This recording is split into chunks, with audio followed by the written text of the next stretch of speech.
Street One Utata Music. time na kose, utata time na kose. Ihede nore dem, kariki ihede nore dem. Kumangoma ndinonzwa wema, kumangoma ndinonzwa wema. Nenge bingo kana taika pabuda riti mupesi handimboshaika. Dandi ndinonzwa wema, iwe pop nonzwa wema. Nenge bingo kana taika pabuda riti mupesi handimboshaika. Kale mazio pinda kwangu papi, ninoimba mbabalo kwete madis. 2017 ndaenda kajamuka, dakuwala tikapaki weza wako gumuka. Kana mchida kote ini ndikotikama, kale mani pindo pangu país. Na ngoro mbele kwangu manyono wawe, damu tenga semu no famila kache. Kumangoma ndinonzwa wema, kumangoma ndinonzwa wema. Nenge bingo kana taika pabuda riti mupesi handimboshaika.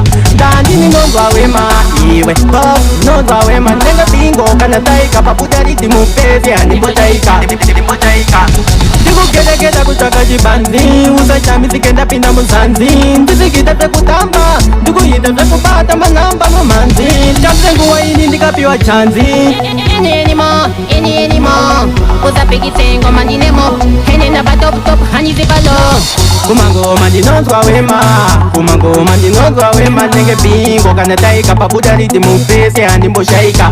Dandi ndinonzwa wema, iwe pop nonzwa wema. Nenge bingo kana taika pabuda riti mupesi handimboshaika. Ndikapinda pariti musalamu alaikum, maziso moti boy. Komanya makweronge pampa, kitare kote koi. Mantani manyizi waile kuti ndini wajatanzo low boy. Kinezi mapatani wobose, kumanya nazo ngoma ndosirirango.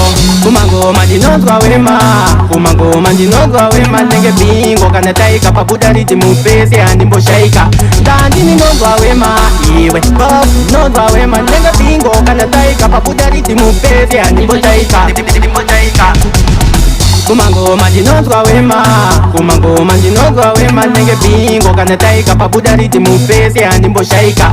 Dandi ndinonzwa wema, iwe pop nonzwa wema. Nenge bingo kana taika pabuda riti mupesi handimboshaika.